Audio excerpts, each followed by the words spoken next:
आगे बढ़ने से पहले दोस्तों ध्यान रखिए, हम कोई फाइनेंशियल एडवाइजर नहीं है। इस वीडियो में हम हमारे खुद के पर्सनल ओपिनियन शेयर कर रहे हैं, हमारे खुद की पर्सनल रिसर्च के ऊपर बेस्ड। आप कोई भी इन्वेस्टमेंट करते हैं उससे पहले हम आपको ये एडवाइस करेंगे आप खुद की पर्सनल रिसर्च जरूर करें। आपके प्रॉफिट या लॉस की हम कोई भी जिम्मेदारी नहीं लेते हैं।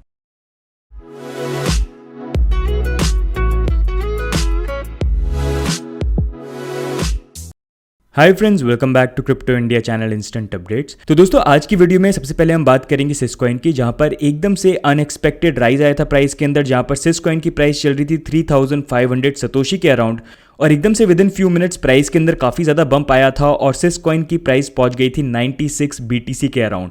तो दोस्तों ये आज हुआ था और उसके बाद ये भी बोला गया था कि अराउंड 7000 BTC जो हैं वो एक तरह से चोरी हो गए हैं शायद बाइनेंस के ऊपर से, क्योंकि वो मूव आउट हो चुके हैं वॉलेट से, जो बाइनेंस का हॉट वॉलेट है। तो उसी के बारे में दोस्तों हम बात करेंगे। तो दोस्तों ये पहला अटैक नहीं है सिस्कॉइन के ऊपर, इससे पहले भी जून मंथ के अंदर सिस्कॉइन के ऊपर अटैक हुआ था, जहां पर हैकर्स ने सिस्कॉइन का जो गिटहब अकाउंट है उसके अंदर एक्सेस करके जो विंडोज़ का इनका क्लाइंट था उसको रिप्लेस कर दिया एक मैलवेयर से, और जो भी यूजर्स इसको डाउनलोड कर रहे थे उनकी जो प्राइवेट की है और एक तरह से की लॉगर था, जो उनकी private details, passwords, private keys, ये सब वो मैलवेयर एक तरह से स्टोर कर रहा था। लेकिन काफ़ी सारे यूजर्स ने उसको जब यूज़ किया और उनके जो एंटीवायरस थे उन्होंने डिटेक्ट किया कि ये जो विंडोज़ क्लाइंट है ये एक तरह से मैलवेयर है, मतलब वायरस है। तो इन्होंने वापस सिस्कॉइन की जो टीम है उसको रिपोर्ट किया और उसके बाद फिर उन्होंने इस इशू को फिक्स किया। तो इसलिए दोस्तों मैं आपको बोलते हैं कि ऐसे सिचुएशन के अंदर एंटीवायरस बहुत काम आते हैं, क्योंकि एंटीवायरस जो ऐसे मैलवेयर्स होते हैं या वायरस होते हैं उनको फटाफट डिटेक्ट कर लेते हैं और एक तरह से आपको सेफ गार्ड करते हैं। तो अगर आपने अभी भी एंटीवायरस नहीं डाला है और आप क्रिप्टो करेंसी में ट्रेड करते हैं तो प्लीज कंसीडर करिएगा, 500-600 रुपए का ही आता है सर। तो दोस्तों ये अटैक हुआ था जून के अंदर और उसके बाद इन्होंने इस इशू को फिक्स कर दिया था और अब जाके फिर से सिस्कॉइन के ऊपर अटैक हुआ है। तो दोस्तों सिस्कॉइन के ऊपर फिर से अटैक हुआ और यहां पर ये 51% अटैक नहीं था, ये एक तरह से बफर ओवरफ्लो एरर अटैक था, जिसके अंदर ब्लॉक्स को बहुत ज्यादा एक तरह से आप मान सकते हैं स्पैम करा गया, जिसके कारण जो ब्लॉक्स थे वो इनवैलिड हो गए। और आप यहां पर दोस्तों देख सकते हैं कि यहां पर एक इनवैलिड ब्लॉक जनरेट हुआ था, जिसके अंदर अराउंड आप मान सकते हैं 1 बिलियन जो सिस्कॉइन है वो जनरेट हो गए थे। जबकि आप यहां पर अगर एक तरह से सप्लाई देखेंगे तो सिस्कॉइन की जो सप्लाई है टोटल वो है 888 मिलियन के अराउंड। और दोस्तों ये अटैक फर्स्ट टाइम नहीं हुआ है, ऐसा अटैक पहले भी हो चुका है, लेकिन वो अटैक हुआ था बिटकॉइन के ऊपर और ये अटैक हुआ था 2010 के अंदर, जहां पर बिटकॉइन के ब्लॉक्स के थ्रू, मतलब एक या दो ब्लॉक्स के through around 92 billion bitcoin generate करे गए थे। ऑल्दो इस इशू को बाद में रेक्टिफाई कर दिया गया था और इसको फिक्स कर दिया गया था सॉफ्ट फोक के थ्रू, ताकि जितने भी ये जो कॉइन्स जनरेट हुए थे ये इनवैलिड हो जाएं और फिक्स हो जाएं। और बेसिकली दोस्तों ये जो एरर है और ये जो हैक है एक तरह से ये तभी पॉसिबल हो पाता है जब कोई ब्लॉकचेन इतनी वाइडली स्प्रेड नहीं होती है, उनके ज़्यादा नोड्स रन नहीं हो रहे होते हैं, उनमें हैशिंग पावर इतनी ज़्यादा नहीं होती है। तो अब बिटकॉइन के साथ ऐसा नहीं हो सकता, क्योंकि इन्होंने काफ़ी सेफ्टी प्रिकॉशंस भी ले लिए थे उसके बाद और ब्लॉकचेन को फिक्स भी कर लिया था। और अब बिटकॉइन की अगर हैशिंग पावर या नोड्स की आप बात करें तो काफ़ी ज़्यादा बड़ी है, तो पॉसिबल नहीं है। लेकिन क्योंकि सिस्कॉइन अभी मतलब इतना बड़ा नहीं है कंपेयर टू बिटकॉइन, तो यहां पर ये पॉसिबल हो पाया और हैकर ने एक तरह से इसी का एडवांटेज लेने की कोशिश करी। तो दोस्तों यहां पर बेसिकली सिस्कॉइन के ऊपर अटैक हुआ और इन्होंने अराउंड 1.2 बिलियन सिस्कॉइन जनरेट करे और यहां पर दोस्तों आप देख ही सकते हैं कि प्राइस के अंदर कितना ज्यादा स्पाइक हुआ था। और दोस्तों उसके बाद फिर ये स्पेकुलेशन चालू हो गई थी कि ये काफी बड़ा अटैक हुआ है और इस अटैक के बाद जो अटैकर्स थे उन्होंने अराउंड 7000 BTC जो है वो एक तरह से चोरी कर लिए हैं, क्योंकि उन्होंने देखा था कि जो बाइनेंस का जो हॉट वॉलेट है वहां से अराउंड 7000 BTC जो थे वो ट्रांसफर हुए थे और जैसे ये BTC ट्रांसफर हुए उसके बाद जो बाइनेंस के वॉलेट्स थे वो सारे के सारे ऑफलाइन हो गए और उनका सिस्टम जो था वो मेंटेनेंस में चला गया। तो बेसिकली यहां पर दोस्तों हम आपको बताएंगे कि किस तरह से लोग फंड क्रिएट करते हैं, क्योंकि पहले आपको हम बताते हैं ये जो 7000 BTC हैं ये चोरी नहीं हुए हैं, क्योंकि मैं अभी भी देख रहा हूं काफी जगह ट्विटर पे ट्वीट करे जा रहे हैं और लोग पूछ रहे हैं कि क्या सही में 7000 BTC चोरी हुए हैं कि नहीं हुए। तो ऐसा नहीं हुआ है दोस्तों, हुआ ये एग्जैक्टली कि जैसे ही सिस्कॉइन ने ये डिटेक्ट करा कि ऐसा कुछ हो रहा है इनके साथ, इन्होंने बाइनेंस को और बाकी जो एक्सचेंजेस है उनको इन्फॉर्म करने की कोशिश करी। और बाइनेंस का दोस्तों खुद का इंटरनल एक सिस्टम है जो ऑटोमेटिकली ट्रिगर हो जाता है जैसे ही कोई इतना बड़ा स्पाइक किसी प्राइस के अंदर आता है, जहां पर मतलब आप 3500 सतोशी से कोई एक कॉइन की प्राइस सीधे 96 BTC पे चली जाती है, तो वो ऑटोमेटिकली ट्रिगर हो जाता है और वहां पर जैसे ही ट्रिगर होता है तो ये काफी सारी चीजों को एकदम से रोक देते हैं। ये सिक्योरिटी सिस्टम ऑलरेडी बाइनेंस के अंदर बिल्टअप है, वो ऑटोमेटिकली ट्रिगर हो गया था। तो क्योंकि दोस्तों सिस्कॉइन के ऊपर अटैक हुआ था और इसी चीज़ को रोकने के लिए बाइनेंस ने यहाँ पर इंफॉर्मेशन भी डाली थी कि अब सिस्टम मेंटेनेंस चालू होगा। और लोगों को काफ़ी ये पता नहीं है दोस्तों, दो तरह के वॉलेट्स होते हैं जो एक्सचेंजेस मेंटेन करते हैं। एक होता है कोल्ड वॉलेट जो किसी भी तरह इंटरनेट से कनेक्टेड नहीं होता है और उसको अलग से रखा जाता है, जो आप हार्डवेयर वॉलेट मान सकते हैं, और उसके अंदर मेजॉरिटी ऑफ द फंड्स जो होते हैं उस वॉलेट के अंदर रखा जाता है ताकि उसको सिर्फ फिजिकली ही कोई चोरी कर पाए, उसको ऑनलाइन कभी भी हैकर्स एक्सेस करके चोरी नहीं कर पाए। और एक होता है ऑनलाइन हॉट वॉलेट। वो हॉट वॉलेट जो होता है वो एक्सचेंज से कनेक्टेड होता है और वो वॉलेट बाकी वॉलेट से कनेक्टेड होता है, जहां पर बेसिकली डेली के जो ट्रांजेक्शन होते हैं उसके अंदर वो सपोर्ट होता है और उसी वॉलेट में से पैसे निकलते हैं और जाते हैं और आते हैं, वही वॉलेट उसके अंदर यूज होता है।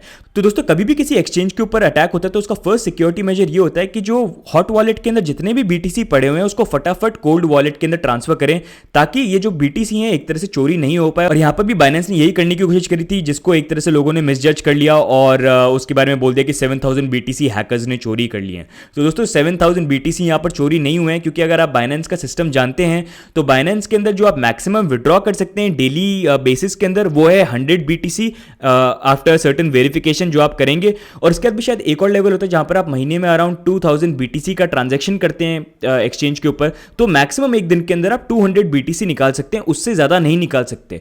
तो हमेशा ये ध्यान रखिएगा कि बाइनेंस के वॉलेट से 7000 बीटीसी निकलना पॉसिबल नहीं है, ये सिर्फ उनकी टीम ही निकाल सकती है, कोई हैकर नहीं निकाल सकता है। और इसलिए दोस्तों एक्सचेंज के ऊपर डेली विड्रॉल लिमिट लगाई जाती है ताकि कोई बड़ा ऐसे हैक नहीं हो पाए और बड़ा विड्रॉल हो नहीं पाए, और जो टीम है उसको देख पाए कि जब बड़ा विड्रॉल हो रहा है तो क्यों हो रहा है, कैसे हो रहा है, कुछ गलत तो नहीं हो रहा है। तो ओवरऑल एंड में दोस्तों बाइनेंस ने सिचुएशन पूरी प्रॉपर्ली हैंडल कर ली है और इन लोगों ने यहां पर बोला है कि जब ये सिस्कॉइन का स्पाइक आया था तो काफी सारे लोगों ने उसके अंदर ट्रांजैक्शन भी करा होगा सोच के कि प्राइस ऊपर बढ़ रही है तो मैं कुछ ट्रेडिंग करके पैसे कमा लूं।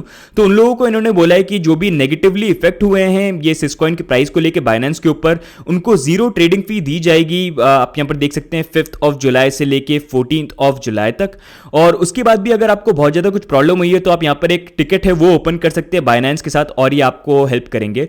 और इन्होंने यहां पर ये भी बोला है कि एज अ प्रमोशन जो बाकी के बाइनेंस यूजर्स हैं, क्योंकि ये मेंटेनेंस वगैरह और ये सारी चीजें हुई, तो ये 70% रिबेट देंगे ट्रेडिंग फीस के ऊपर, जितने भी लोग हैं उनको वही सिमिलर डेज के ऊपर यहां पर आप देख सकते हैं। और प्लस इन्होंने एक नया secure asset fund for users भी बनाया है और उस फंड के अंदर बेसिकली बाइनेंस जो भी ट्रेडिंग फीस के अंदर प्रॉफिट कमाता है उसका जो 10% होगा इस फंड के अंदर डाला जाएगा। और ये फंड इसलिए मेंटेन करा जा रहा है ताकि कल को अगर कोई भी गलत चीज होती है, किसी यूजर के फंड होते हैं या इसी तरह की सिमिलर सिचुएशन आगे आती है, तो इसी फंड के अंदर जिसको ये बोल रहे हैं साफू, इस साफू को यूज करके जो फंड्स हैं एक तरह से यूज करे जाएंगे और जो भी इंपैक्टेड कस्टमर्स होंगे या जो इन्वेस्टर्स होंगे बाइनेंस के ऊपर उनको रीपे करा जाएगा। तो ये काफी अच्छा मेजर है जो इन्होंने अब लिया है। आई थिंक हाउबी ने भी सिमिलर ऐसा मेजर पहले ले चुके हैं और उसके बाद अब बाइनेंस भी कर रहा है, तो विच इज वेरी गुड। और यहां पर भी इनकी जो टीम है वो ये बोल रही है कि सिक्योरिटी एक ऐसी चीज है जो विद टाइम आप हमेशा उसको इंप्रूव कर सकते हो। There is always a scope. ऐसा नहीं है कि आप बैठ सकते हो और ये बोल सकते हो हम कंप्लीटली सिक्योर्ड हैं, क्योंकि टेक्नोलॉजी इस तरह से है, इंटरनेट इस तरह से कि मतलब नई नई चीजें एवरी अदर डे कुछ ना कुछ नया जनरेट होता है।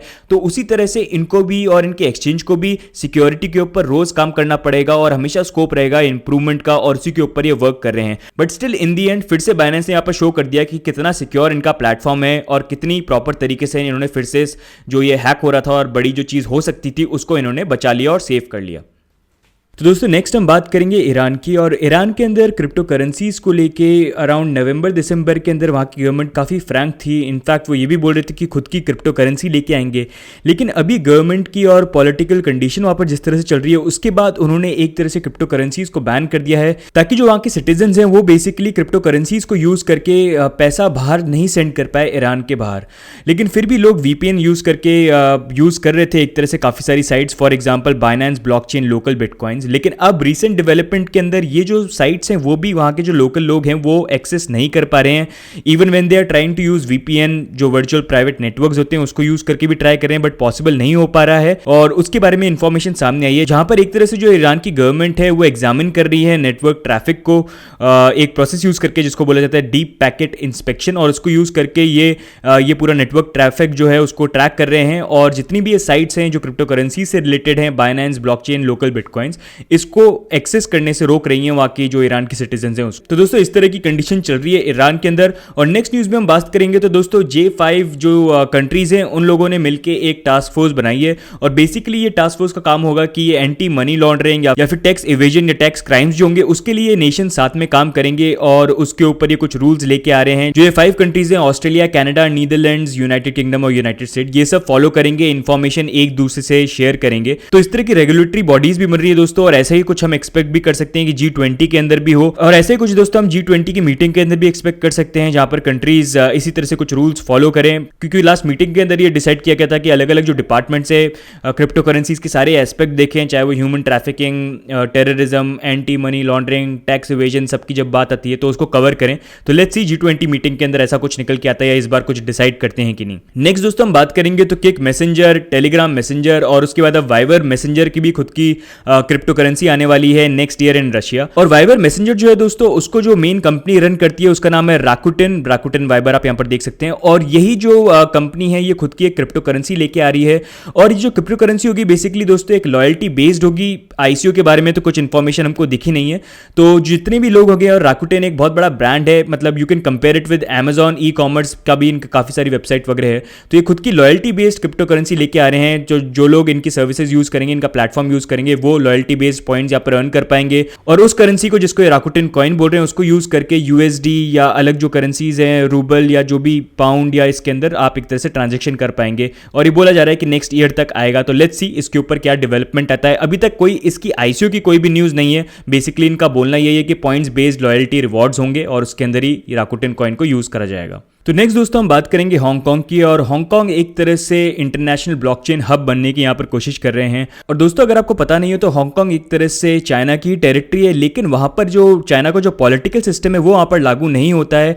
हांगकांग के खुद के रूल्स हैं और खुद उनका अप्रोच है। इसलिए जब चाइना के अंदर क्रिप्टो करेंसीज और ICOs के बैन हुए थे उस टाइम पे हांगकांग के ऊपर ऐसा कुछ भी नहीं हुआ था और ये क्रिप्टो करेंसीज को लेकर काफ़ी फ्रेंडली रहे और काफ़ी सारे एक्सचेंजेस और प्रोजेक्ट्स जो थे वो हांगकांग मूव हुए थे। और अभी भी ये इन्होंने कंटिन्यूस अप्रोच रखी है क्रिप्टो करेंसी को लेके। और यहां पर भी इनका यही बोलना है कि ब्लॉकचेन एक काफी ज्यादा हाई प्रायोरिटी है इनके लिए और इसको लेके काफी ज्यादा हाइप है और मनी ग्रैब करने के भी यहां पर बहुत केसेस हैं ICOs को लेके। और ये काफी क्लोजली क्रिप्टो करेंसीज, ICOs सब चीज को मॉनिटर कर रहे हैं और ये कोशिश ये कर रहे हैं कि हांगकांग के अंदर एक तरह से एक ऐसा हब बन जाए जहां पर जो नए बिजनेसेस हैं या जो एग्जिस्टिंग बिजनेसेस हैं और जो टेक्नोलॉजी है, इनोवेशन है, वो रुके नहीं और फाइनेंशियल ग्रोथ भी बढ़ते रहे। तो उसी तरह से ये हब बनाने का कोशिश कर रहे हैं और उसी के लिए एटलीस्ट दोस्तों हांगकांग के अंदर तो एक पॉजिटिव न्यूज देखने को मिल रही है क्रिप्टो करेंसी को लेके इतने टाइम से। और नेक्स्ट दोस्तों हम बात करेंगे ऐसे कॉइन की जिसको बहुत सारे लोग बहुत पसंद भी करते हैं और बहुत सारे लोग जो बहुत हेट भी करते हैं। वो कॉइन है रिपल। और रिपल दोस्तों आपको रिसेंटली याद हो तो SEC ने